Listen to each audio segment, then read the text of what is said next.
If you think you struggle in corporate, believe me, it will escalate for sure.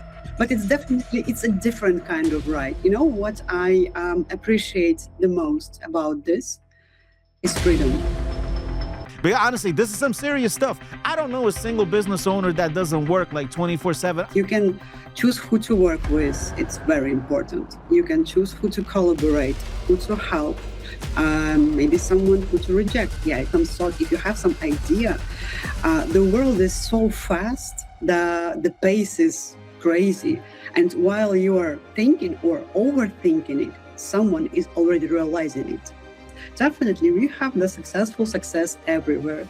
You open the LinkedIn feed, you can see that half of your feed have new positions, mostly C-level or senior roles. The other half have either opened their business or maybe they have won some kind of awards.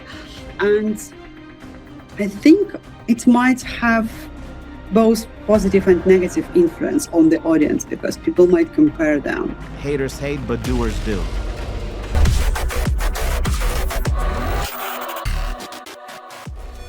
And everybody, welcome to iGaming Unplugged, where we talk about iGaming business, life, and anything beyond and above and under. Look, I mean, in the world of YouTube, nobody knows me, nobody knows you, but knowing me is not of an importance right now. If we start this conversation, and I'm glad that you found the time to be here, let me just get acquainted in this area. Tell me about yourself. What does a day-to-day look like? Who are you? What do you do for a living?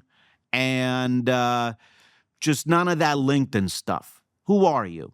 What can you tell the public? Well, that's interesting because that's something I wasn't prepared to. But thanks for asking, and thanks for obviously inviting me and giving me such an opportunity to participate. I'm really so excited. You know, it was popular back in the day using the chat GPT to say, I'm thrilled to announce some. Yeah, actually, I am thrilled to be here, honestly, without all the AI stuff. And to make it as simple as possible, I would say that I do events, mostly B2B events like trade shows, conferences, expos, meetups, summits, corporate parties, anything that actually uh, can make people make money, if I can say that way. So basically, that's what I do. And um, as I was sharing my story on LinkedIn recently, I will need to repeat a little bit because I never planned to do that. That was never my dream or something. Back in the childhood, I was actually dreaming of becoming the spaceman. Yeah, maybe it still will go live one time, but I was never dreaming to do events. And this happened accidentally. I just got a request to design something to improve the situation back in the business, and it worked. And then I realized that actually it's something that drives me up. So yeah, events. That's what I'm do. That's what I'm doing, and that's it. Now, you do the events only in iGaming or any other industry as long as they pay? Yeah, basically, I can do in any other industry, but I would say that iGaming is the most willing to do events and to invest into events. Yeah. How long you've been doing? So now, just to clarify, this is your own business. You're running your own business right now. Yeah. For Okay. now, yes. I'm running the own event agency called Eventricity. This is the self-preneurship. That's only me in that business and my suppliers, partners, obviously. But basically in my company, that's only me. That's not a huge corporation. And for now, I'm not aiming to go there. Interesting. And how long have you been already pushing your own brand? For almost a year. Yeah, it will be Oh, an wow. anniversary. Wow, wow, wow. Congratulations already. This is big. And so you're going out there, you're pushing your own dream, and you're doing it. And in this big world where so many people just want to do their own thing, you know, and you've built the guts to go out there and you're doing it. Is it, you got to be honest, on a scale 1 to 10, how hard is it? I mean, trying to do this. I mean, in Yeah, general. 11, 12. Yeah, Like fantastic. That's obviously. what I was expecting. Yeah, exactly. Because I was aware of it. Like I've been told about that the self business and being the only owner of the self-employed company is not an easy stuff, and it's not definitely an easy ride. So I would say that, guys, if you're considering to go there, just think twice, maybe three times, maybe even more, because if you think you struggle in corporate, believe me, it will escalate for sure. But it's a different kind of ride. You know what I appreciate the most about this is freedom, because you are free more than ever to, I wouldn't say do whatever you want, because it will sound childish a little bit, but you can choose who to work with. It's very important. You can choose who to collaborate, who to help, maybe someone who to reject. Yeah, it also happens. You know, if there is not a match, even the remuneration won't happen, won't help in here. Okay, but mostly you have a lot of this freedom, and it drives me so much. And I believe that most of the business owners are driven by the same trigger. Yeah. Okay. Freedom. Hmm? Interesting. You say freedom, but for freedom, you have to pay a certain price, I would say, right? Like I don't, others might think, hey, well, look, for me, freedom looks like, oh, it's 5 p.m., time to go home and play my PlayStation 5, which I just recently got. At the age of 36, I finally got to play video games. I'm excited about that. But I was like, you know what? I deserve it. Stop grinding, Ray. Just relax at the evening sometimes. I love the game of hustle, And I think that with running your own business, honestly, I think what you're describing, there's the freedom of business decisions, and you get to pave your own path in life, is what you're saying. But in personal life, would you say that was there like a lot of sacrifice that you're doing? Like, I mean, I was talking to Levon, who's the founder of Off Papa, on our first episode, and if if you ever listen to it, he says, look, I mean, when he first started, he says, like, if you're ready to lick your own wounds for 3 years without weekends, without like family or anything like that, I mean, these are some very, very hardcore sacrifices. Boy, I was not planning on jumping in on the deep end of the pool of the conversation so early, but you started it, so I might as well continue. But honestly, this is some serious stuff. I don't know a single business owner that doesn't work like 24/7 until they have surpassed like that whole small brand phase, that have found their spot on the market. In iGaming, I still walk around events and expos, and I still see brands with when I'm like, oh, where's the booth? And then I see my friends walk around like, oh yeah, they bankrupt. So it's like, it's so crazy that there is still so much risk even after 2 or 3 years of that, and it's a lot. And for sure, I respect that. Why I'm asking you and I'm talking about this is because I feel like, especially in the Gen Z and the newer generation, where I feel like it is persuade online that it is so easy to open up a business and to run your own side gig. But yeah, the freedom is there on a certain scale, but there's a lot of sacrifice also. Would you agree or not? And yes and no, both yes and no. I think actually here, we as the millennials, I guess, right? uh, we can learn from Gen Z, because it was also not an easy decision. Like I used to go, I think I spent about 2 years in corporate. Well, in general, it's more, but last 2 years in corporate, I was thinking about launching something my own, because I was raised in a family of self-preneurship. Like all my parents were, they never were in corporate back in the day. They used to run their own business. So I don't think there actually might have been any other way for me ever, but still. you have to go, you definitely have to take this learning of life to go into corporate to understand how do things work. It's kind of a real life university, for me. But yes, the decision was not easy. And yes, you have to sacrifice. But I'm so blessed. I'm so lucky that I have a supportive family who do understand that actually I need to invest some time in that, right? I need to invest more than I would wish, obviously comparing to the corporate, because corporate is mostly 9 to 5, but not for the event managers, mostly because yeah, we do work in the offices sometimes, but when we are at the events, you still dedicate a lot of time. You cannot go out of the expo hall at 5 p.m. because your working day has ended and you want to have some nice dinner somewhere outside with your team and go explore the new city. No, you more likely you will be sitting at the build up, controlling the process, and this might be a never ending process. Yeah. So actually, I found this.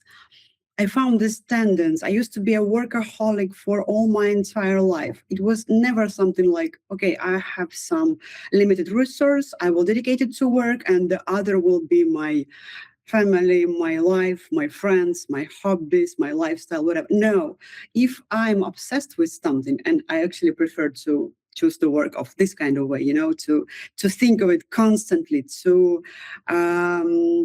grow new ideas. My former manager, who I'm really grateful for all his knowledge that he passed to me, we used to brainstorm all the time, like what else can we do, what else can we create for the company, for the branding, for events, obviously. And this is the process which actually drives you. So I just thought, it started from the thought that if I'm a workaholic and I'm still dedicating more time than I should, then why wouldn't I take a risk and make something for myself? You was 100% right when you have mentioned Gen Z.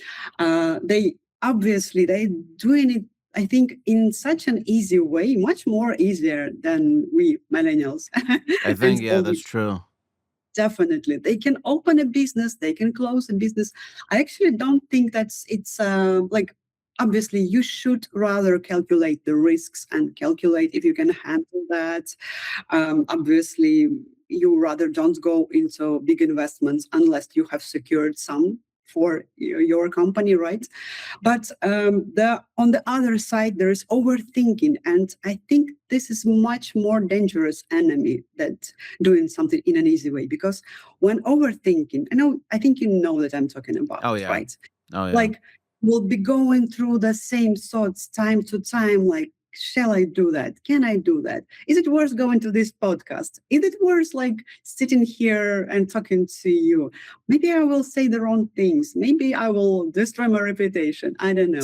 But still, I think this overthinking is much more dangerous enemy, because again, you will spend much more time in thinking than doing, right?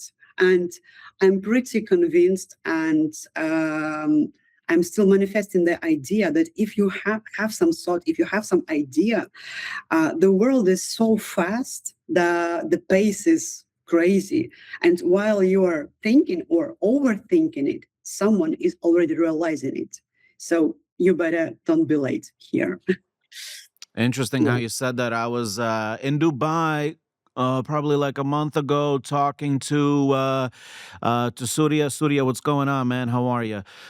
I hope you're listening to this. And he was saying that one of the most important things that he learned in business was for him, I agree with him, was speed and execution. And I think in a world that's moving so fast, like speed and execution is a must. I mean, and God forbid somebody already with the money and the resources, here's your idea, they will make it tomorrow, you know? Because business is a ruthless world out there. Yeah, it's built on connections, and we're a small industry. We're like, we're all like friends and so on. But when the discussion's about money, the tone changes very differently. Look, so you do events, Mhm. much respect. When you walk into events these days, you go to Sigma, Next, you go to ICE, whatever iGaming events. So now knowing your expertise, and just for the clearance for everybody, I've been to my fair share of events as well, and I enjoy it. iGaming events is like my home. It's like my jungle out there. I feel like a fish in the water. I love them. I've built my career because of the events. And what do you see right away these days when you walk in an event? I mean, you're already a professional in your niche. Like, what's the first thing you walk in? You see? What do you see?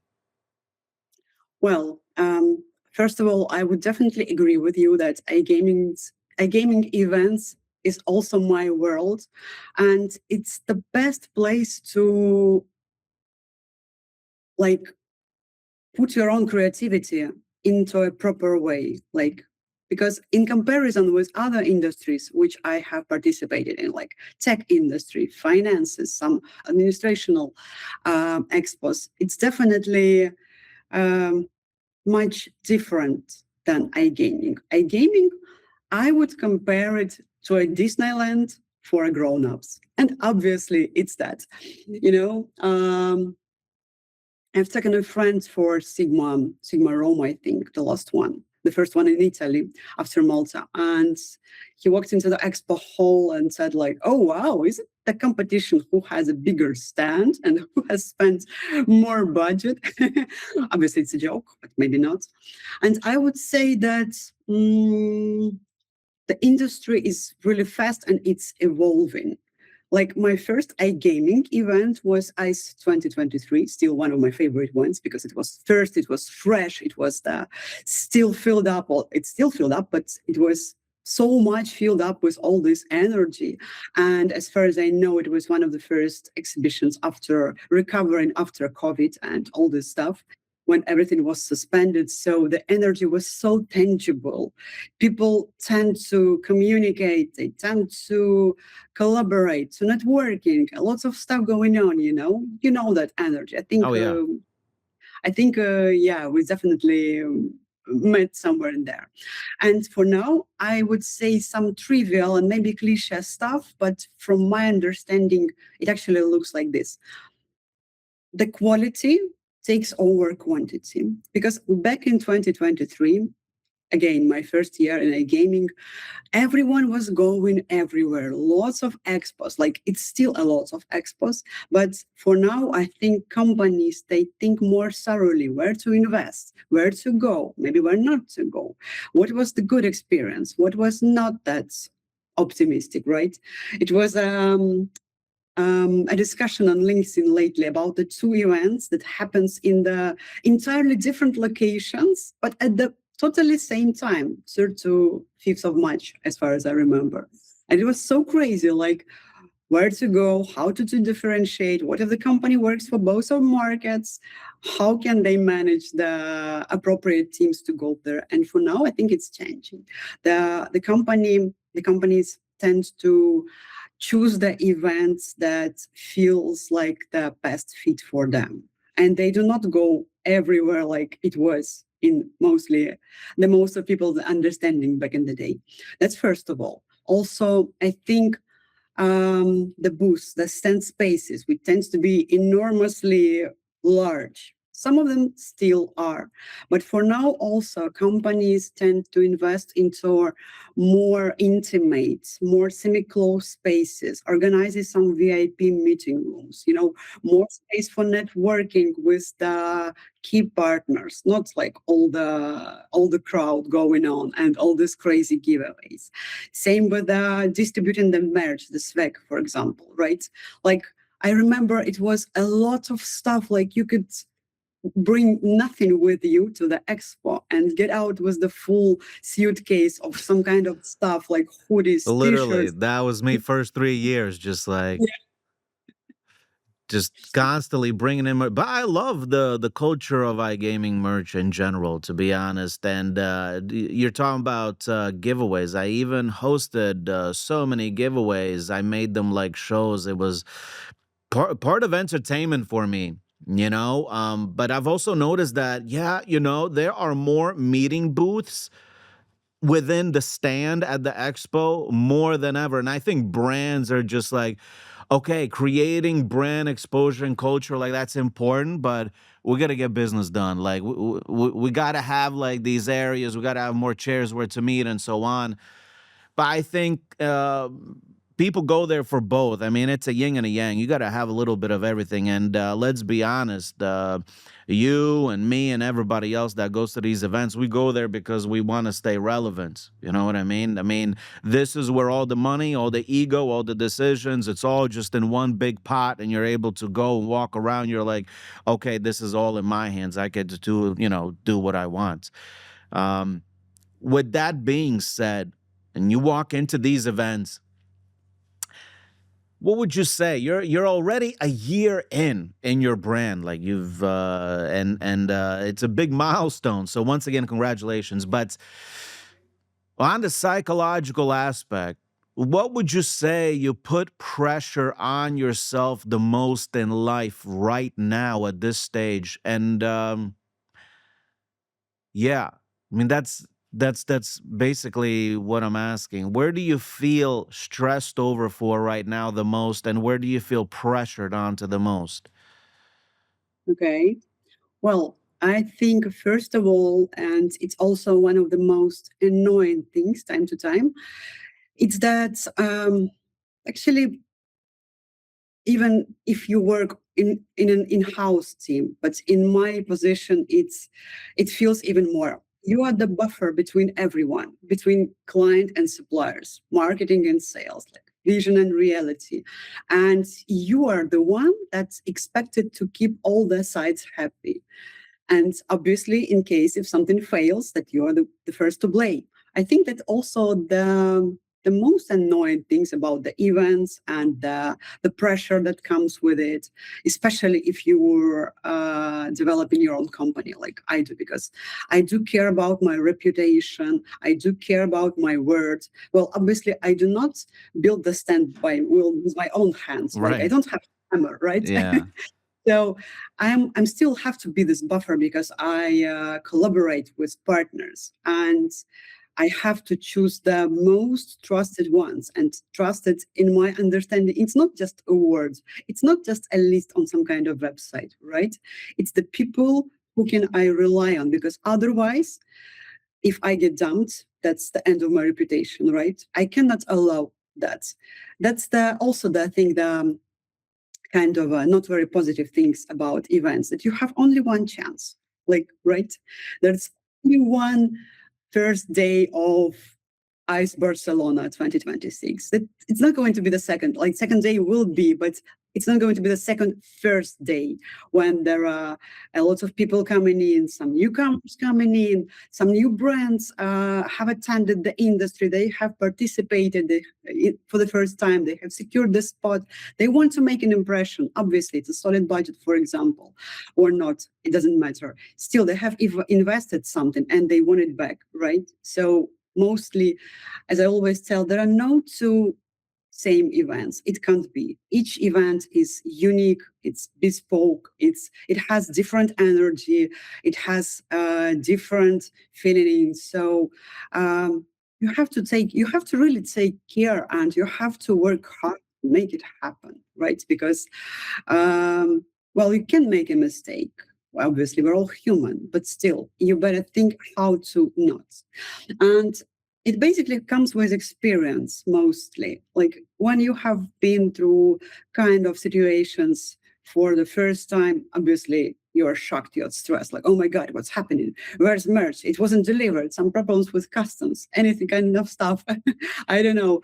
The hostess haven't arrived. The catering wasn't delivered either. So yeah, for the first time, you more likely get shocked, but then you're getting used to it and know how to handle it to make everyone happy still. And no one to notice that any kind of challenges here. Like it was like, obviously, how many times have you noticed that there is a big fail at the event? I hope not much. And that's also the kind of a negative part, because once something good happens, it's more likely like it has to be that way. Like when you come into the expo hall, you see all these fancy booths, you see people prepared to talk to you, to engage you about their project, to make some fruitful conversations. It seems like everything is great and it always has been there. But believe me, it was not. It cost a lot of work, a lot of effort, a lot of sleepless nights, a lot of teams working overnight, and putting a lot of effort in there, and people are willing not to notice that. It's very highly appreciated, and we are very grateful when someone really can see that the great job is done. And he said, like, it's a really awesome, guys. Like, you've done a great job. And here, maybe I'm going too fast, but still, I would say it's since we have touched the topic, that's the one of the most satisfying outcome for us, for the event managers, for the business owners. It's the customers' happy eyes, like the real excitement when the client walked in and have seen his uh, shiny booth, lots of stuff, lots of people tend to go there to interact, to talk. Yeah, I think that's actually what drives people in the industry, and that's actually what makes them work overnight, still drop off their schedule, and yeah, invest some effort into all this stuff. I noticed you have mentioned since we started this episode that you've said reputation 2 to 3 times already. So I understand this is a very close topic for you, since this business of yours obviously it's like its own breathing child, and reputation, just like in family, also matters. Um, I can definitely relate to that. For me personally, my own business is not only the fact that I'm representing Gamma Stack and I'm representing Gamma Plus, but I'm also representing myself as Ray. I mean, I am who I am. And I've always been like that. I always look at myself as a functioning machine. And I can't say that I'm perfect, right? Like, there's still parts of me. I need to go to the gym and make sure I eat the right things, or I'm gaining weight and I need to do this. But I remember you saying just now that there's never a second first iGaming event. And I clearly remember that even for myself. This must have been like over 5 years ago. I remember I attended Sigma, Spain. I think it was Barcelona, and and I remember clearly, I mean, I was just representing a brand that had like almost no employees. It must have been like 20 people at the company. Now they have like 600 plus. You're welcome anyway.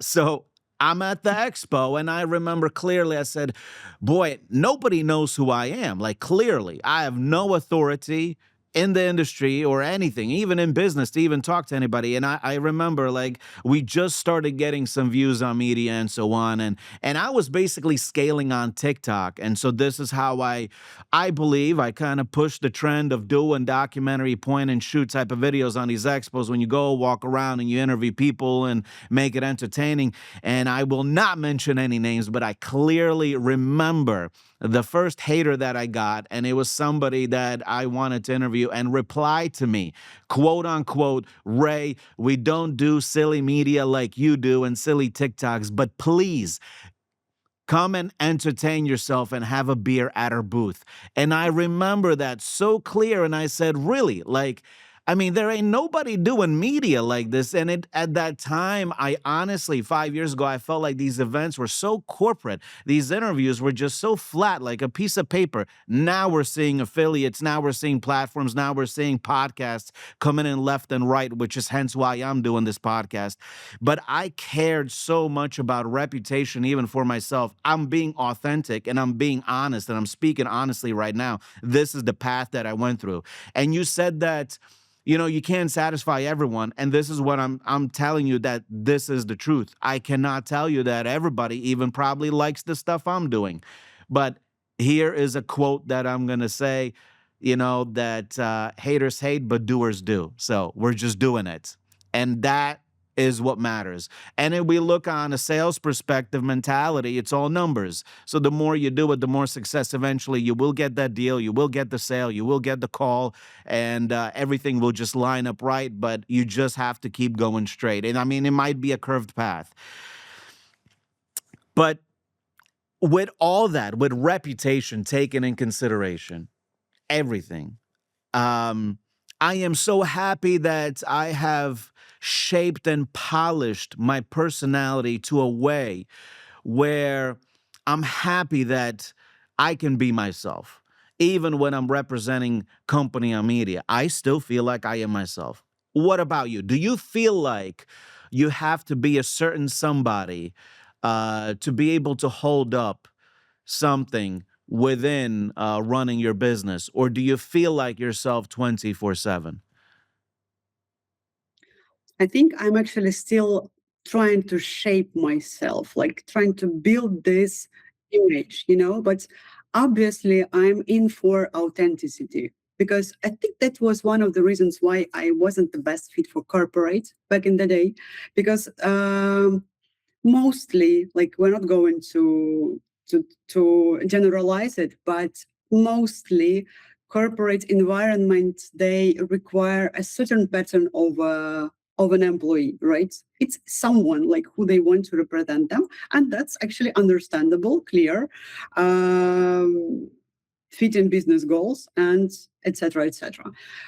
I'm now trying to catch one of my friends to also participate in my short videos, my small podcast, like you've did. And as he works in corporate, it's such an not so hard, but it's a long way. Like we have to get a lot of approvals. So it's crazy actually. And I'm so happy that that's also kind of a freedom that I have. And I really appreciate it. I can also be myself and I would like to be myself. I'm trying to be myself because I was always the person who stands for its word, for her words, right? Because obviously it doesn't make sense to pretend to be someone because if you are manifesting something you have to believe it. That was Mm, one of my principles back in the day when I used to work in the sales environment. I believe you also have the business development background, you know what I'm saying, right? yes. I was never able to solve any kind of product which I wouldn't use for myself or which I wouldn't believe in. Like if it's shit, apologies for such a rude word, but still, guys, I would be rather not be able to help you to sell that. Maybe someone will, and maybe he's a great sales guy or girl. Then you better interact with them. That's why I'm trying to invest in my reputation because I would like to, and I need to be sure that my service, my product is 100% worth it. Because again, going back to sales background, I'm pretty convinced, and I believe that still it's about human relations, even about a big corporate environment when there are huge tenders for millions. Still, it's about someone to trust someone else. And that's how the deal is done. I was working for a small company, very nice guys, and they had a contract with one of the biggest automotive concerns of the world. And it's a small company, also self owned. And I believe, apart from the skills, apart from the great products, apart from the great scope of services they have provided, it was about someone who trusted someone. And that's actually how you break the barrier, right? First, if we, let's say, generalize it and make it in a very short and easy way, this funnel, first you raise and you build some awareness, like who you are, what do you do, what's it about. Then you try to make a conversation like, maybe I can help you with something. Maybe these services are a good fit. Maybe not. It's very important for me not to pitch anyone, like, which is unfortunately very common here on LinkedIn, for example. When you have a new request to be added to your connections, you will expect what's coming next. I never do that. That's not my kind of stuff. You need to make a conversation and then to build a trust that someone would think that, oh, I think I can trust Anastasia. I think we might try and that might be a good job. Let's do that. And basically that's it. That's why reputation matters, because if you don't have anything that you can stand on, then how you can build something? What would be your Bible of all the trust, like, right? You have to also engage your brain to believe in that, like, I'm doing the great stuff, because anxious people tend to again overthink and doubt, maybe that's not the good part, maybe we shouldn't risk with that. Like, no, you have to argument this for yourself, like, I'm doing the great stuff and I would like people to believe me. We want to make great collaborations. We want to talk here at this podcast. And yeah, that's how it's done. Say thank you so much for being on this conversation on this podcast. I think we had a seriously deep, juicy conversation. And just want to say thank you for taking your time, for dropping in here. For those that are watching this podcast, thank you so much for liking, sharing, and of course, please click subscribe to obviously to do the whole algorithm shebang dang. And Anastasiya is obviously here. If you guys are trying to create any networking events, appearances, anything like that, you guys know who to hit up. This was not a sponsored post, just out here for full support. Anastasiya, thank you so much. Thank you so much. It was a great conversation. I really enjoyed it. So looking forward to this episode to come live. Definitely. Yeah, right.